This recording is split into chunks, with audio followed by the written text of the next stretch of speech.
Hello student, +1 class का first chapter का third part चल रहा था। मतलब फर्स्ट चैप्टर के 3 पार्ट में डिवाइड है ये हमारा। मतलब फर्स्ट चैप्टर जो है बहुत ही लेंथी लंबा है। तो इस चैप्टर में हमने पढ़ा था कि अभी तक ट्रेड और कॉमर्स क्या होती है। ट्रेड में हमने पिछले जो लेक्चर था उसमें पढ़ा था कि होम ट्रेड क्या होती है, local trade, state trade, inter state trade, ये पढ़ लिया था। आज हम फॉरेन ट्रेड के बारे में पढ़ रहे हैं। फॉरेन ट्रेड 3 तरह की होती है, इंपोर्ट, एक्सपोर्ट और इंटरपोर्ट। सबसे पहले आप कुछ जानते होंगे कि जो फॉरेन ट्रेड क्या होती है। फॉरेन ट्रेड वो ट्रेड होती है जो एक देश की बाउंड्रीज़ के बाहर की जाती है, उस ट्रेड को फॉरेन ट्रेड कहा जाता है। मतलब एक देश से बाहर जाके हमको काम करना पड़ता है, या हम बिज़नेस जो है अपना वो एक देश से बाहर फैला देते हैं। इस तरह के बिज़नेस को फॉरेन ट्रेड या फॉरेन बिज़नेस कहा जाता है। तो इसमें कौन कौन से तरह के बिज़नेस किए जाते हैं। सबसे पहले आता है इंपोर्ट ट्रेड। इंपोर्ट ट्रेड का मतलब होता है आयात व्यापार। मतलब कि हम जो बाहर से सामान मंगवा रहे हैं, हमारा देश किसी और देश में से सामान मंगवाता है। इस तरह के व्यापार को, इस तरह की ट्रेड को इंपोर्ट ट्रेड कहा जाता है। ठीक है। तो जो इंपोर्ट ट्रेड है वो एक तरह की फॉरेन ट्रेड का पार्ट है। दूसरा एक्सपोर्ट ट्रेड। एक्सपोर्ट ट्रेड कौन सी ट्रेड होती है? एक्सपोर्ट ट्रेड वो ट्रेड होती है जिसके अंदर आप अपने देश का सामान किसी और देश को बेचते हो, किसी और देश के व्यापारी को बेचते हो। तो इस तरह की ट्रेड को एक्सपोर्ट ट्रेड कहा जाता है।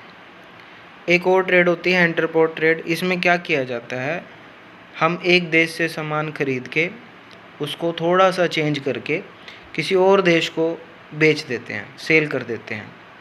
इस तरह के ट्रेड को इंटरपोर्ट ट्रेड कहा जाता है। तो ये ट्रेड भी की जाती है। हमारा देश किसी एक देश से सामान लेता है सस्ते में, और किसी और दूसरे देश को वही सामान थोड़ा सा चेंज करके बेच देते हैं। इस तरह की ट्रेड को इंटरपोर्ट ट्रेड कहते हैं। ठीक है। नेक्स्ट आपका टॉपिक आ रहा है एक्सिलरी टू ट्रेड। देखो, एक व्यापार करने में बहुत सारी प्रॉब्लम्स आती हैं, बहुत सारी दिक्कतें आती हैं, और ये सारी दिक्कतें सर्विस प्रोवाइडर पूरी करते हैं। मतलब वो सर्विस प्रोवाइड करते हैं और हम उनकी सर्विस लेके अपनी प्रॉब्लम्स को या बिज़नेस को, व्यापार को आगे से आगे बढ़ा सकते हैं। तभी हमारा बिज़नेस जो है वो आगे से आगे बढ़ सकता है। इस तरह के ट्रेड को एक्सिलरी टू ट्रेड कहा जाता है। तो ये सारे हिंड्रेंस दे रखे हैं, 6 टाइप के हिंड्रेंस। हिंड्रेंस का मतलब प्रॉब्लम्स।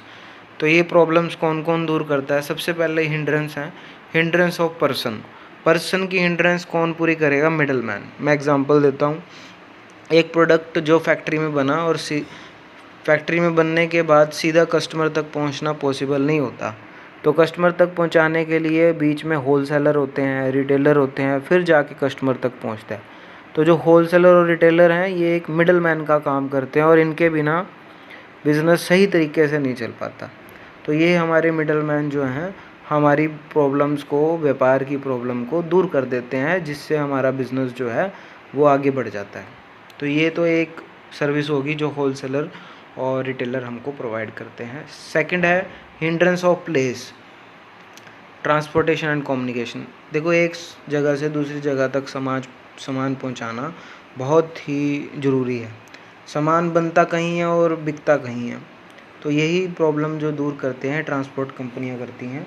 जो ट्रांसपोर्ट कंपनियां ये सारी प्रॉब्लम को दूर करती हैं, ये ट्रांसपोर्टेशन सर्विस प्रोवाइड करती हैं, जो किसी भी बिज़नेस के लिए बहुत ही इम्पोर्टेंट है। ठीक है। थर्ड है हिंड्रेंस ऑफ टाइम। टाइम का मतलब होता है कि देखो, एक प्रोडक्ट बनने के बाद ये ज़रूरी नहीं है कि वो उसी समय सेल हो जाए। तो उसको कुछ टाइम के लिए सेफ रखना पड़ता है।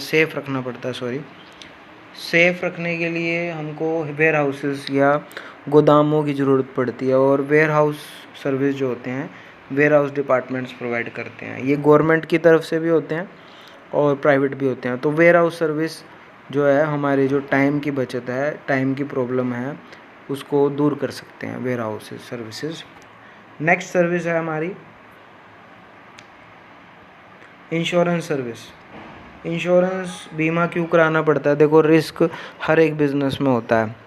मतलब रिस्क हो सकता है कि आगे बिज़नेस हमारा चले या कोई नुकसान हो जाए, चोरी हो जाए, आग लग जाए, ऐसे बहुत सारे लॉसेस हमको हो सकते हैं। तो उन लॉसेस को कवर अप करने के लिए हम अपने बिज़नेस का इंश्योरेंस कराते हैं, अपनी दुकान का, अपने मकान का इंश्योरेंस कराते हैं, जिससे अगर कोई प्रॉब्लम हो जाए तो हम उसकी भरपाई कर सकें। तो इंश्योरेंस सर्विस प्रोवाइड करती हैं बड़ी बड़ी कंपनियाँ। नेक्स्ट है बैंकिंग। देखो, हर एक बिज़नेस के अंदर पैसा बहुत ज़रूरी होता है। बिना पैसे के कोई बिज़नेस कभी भी नहीं चल सकता। और ये सारे पैसे की जो प्रॉब्लम्स हैं, ये कौन दूर करता है? ये बैंकिंग कंपनीज दूर करती हैं। बैंकिंग कंपनियां हमारी जो प्रॉब्लम्स हैं उनको दूर करती हैं, और जिससे हमारी बिज़नेस आगे बढ़ सकता है। तो ये सर्विस भी बैंकिंग फाइनेंस डिपार्टमेंट हमको प्रोवाइड करता है। 6 पॉइंट है एडवर्टाइजिंग। देखो, बिना एडवर्टाइजिंग के कोई भी कंपनी आगे नहीं बढ़ सकती। एडवर्टीज़मेंट बहुत ही इम्पोर्टेंट है। आप प्रोडक्ट बना लो और उसको बेचने के लिए कोई काम ना करो, उस प्रोडक्ट को बनाने का कोई बेनिफिट नहीं है। तो आपको प्रोडक्ट बनाने के बाद उसकी एडवर्टीज़मेंट करनी पड़ेगी। एडवर्टीज़मेंट करने के बाद वो प्रोडक्ट कहीं जाके सेल होगा। तो एडवर्टीज़मेंट सर्विसेज भी प्रोवाइड की जाती हैं, जो कंपनियां प्रोवाइड करती हैं। ठीक है, तो ये 6 तरह की सर्विसेज थी जो कंपनियां प्रोवाइड करती हैं। ये एक्सलरी टू ट्रेड थी, जो व्यापार को हेल्प करती हैं, बिज़नेस को हेल्प करती हैं। देखो, जिसने भी पुराना लेक्चर नहीं देखा है वो ज़रूर देखें, क्योंकि पुराने लेक्चर देखोगे तभी आपको आगे का समझ में आएगा। ये आज आपका फर्स्ट यूनिट लगा लो, फर्स्ट चैप्टर लगा लो, कंप्लीट हो चुका है। अगले जो भी होगा हमारा लेक्चर, उसमें हम सेकंड चैप्टर स्टार्ट करेंगे। फर्स्ट यूनिट आपकी हो चुकी है। जिसने भी यूनिट के सारे लेसन नहीं देखे हैं वो ज़रूर देख लें, क्योंकि ये बहुत ही बेसिक चीज़ें हैं, बहुत ही सिंपल चीज़ें हैं, जो आपको, मेरे को लगता है, ईज़िली समझ में आ जाएंगी। ठीक है, थैंक यू वेरी मच।